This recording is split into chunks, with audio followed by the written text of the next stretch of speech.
John, with that game last night, I know you said you guys just want to wipe that one clean. Do you revisit it at all, or are you truly just moving past it? Done. Yeah. John, with regards to the goalies, we saw that 3 goalie drill you guys had going on out there. How much of a struggle has it been? I know obviously injuries have been involved, but to make sure all the guys are getting work when you have a 3 on. It's not a struggle. It's different, right? You're not usually carrying 3 goalies as long as we have.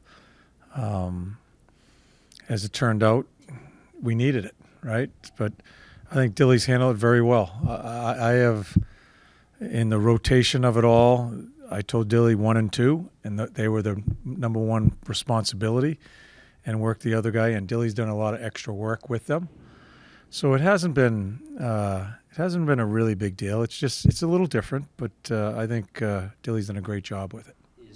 Is Fedotov now the 2, or is I don't know. that kind of fluid situation? Yeah, we're still talking about it. Yeah, I'm not sure. We're just trying to get Urs going. I think that's the key thing, to see what happens there, and then we'll make our call. How I guess solidifying was it to see him have a good game regardless of the goals that were allowed with Urson after coming back? Well, I thought for his first game he showed, and we just got to get some games. We got to see where he's at and get some sort of flow to it here. And but for his first game, hasn't played in a while, going through all the injuries. I thought he was good. Are you tentative with maybe starting him a lot right now because he's coming back No. for a third time, or No. is it something where? No, we got to find out. If he can't do it, he can't do it. We got to look elsewhere. I mean, that's a big part of being a goalie, is be able to handle the workload. If you want to be a number 1, you got to be able to handle the workload. As I have stated from the get-go, these aren't the 3 of them aren't supposed to be in the positions they are right now, but they are.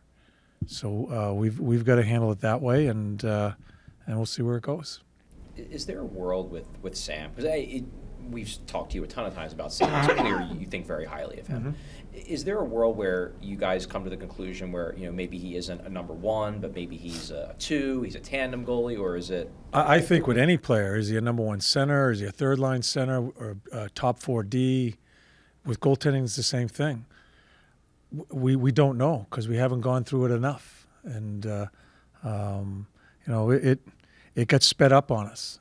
The tandem was working fine with Carter and him, but it got sped up, and with the goaltending position, it's a different situation. You can be really good as a backup, but when you change and you're going to run it and you're going to carry the load, that's a big change for a goalie. So we got to find out. We just haven't had.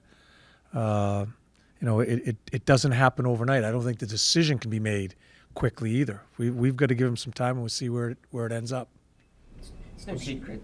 Go ahead. I'm sure your home record isn't quite where you want it to be, but the players say that they play a simpler, more cohesive game on the road, and we've been down this before, but what do you see there? Do you see that the style is a little different at home? They try to do too much on the ice? No, not really. I think players say that too because they have to answer your question.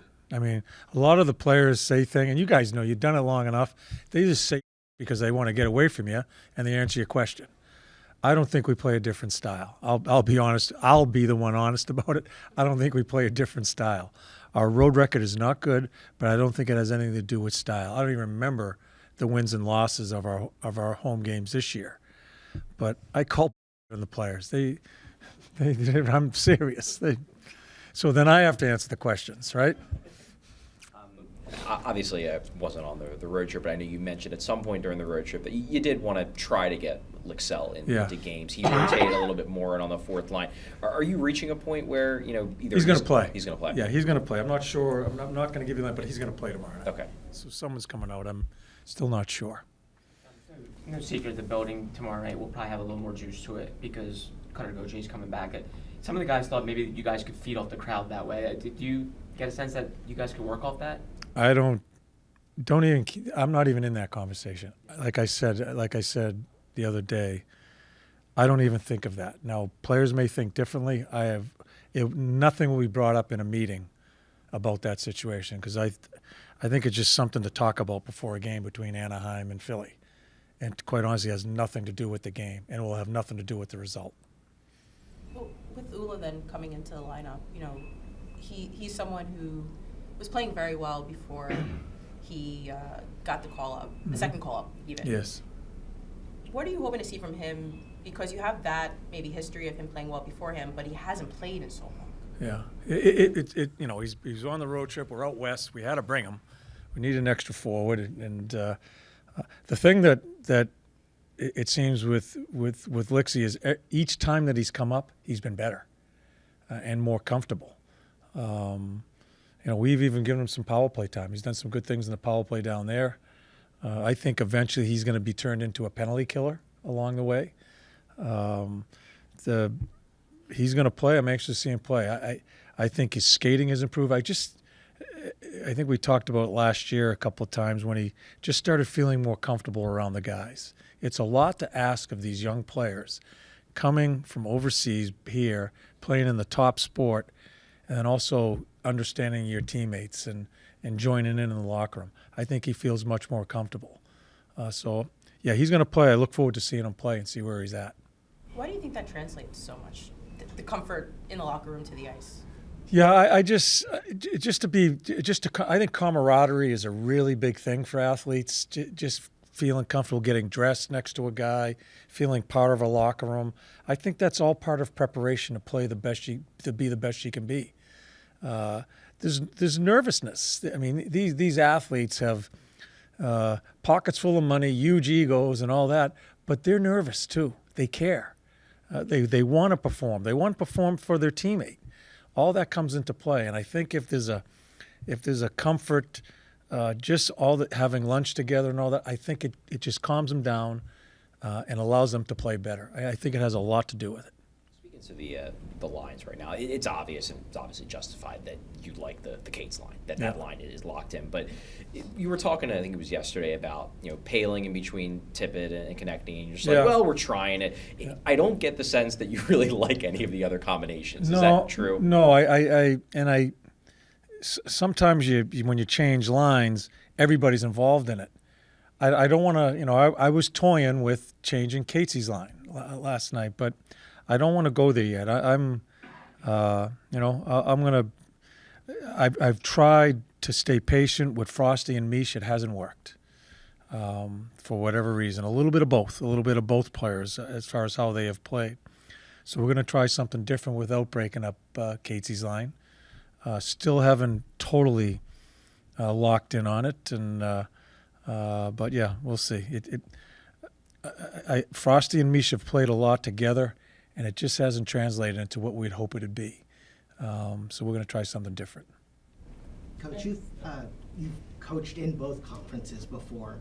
Is there any difference in the preparation when the other conference comes into your building? No, at least not for me. A lot of people talk about different styles in the Western. I don't read into it that much. I spend most of my 99.9% of the time just worried about how we're playing. And so that, and maybe there is, we found a little wrinkle with Dallas. I mean, we saw how quick they were in transition and how quickly they flew their forwards last night. And we played into it a little bit with some turnovers, but some good team. That's a good team.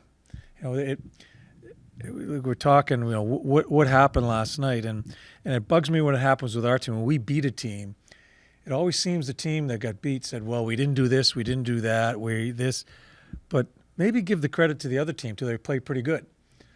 I'll give it both. Like I said last, I don't think we played that well. Wasn't as bad as I broke it down. It wasn't as it usually is. There was some good stuff, but Dallas played good, and they checked to get their chances. They checked very well. They've got some balance in their lines, and their defense is good. Their goaltending is good. That's a legitimate team you got to talk about as far as the Stanley Cup winner, and so give them a little credit. I'm not getting us off the hook. I thought it was probably one of our worst games we played in quite a while.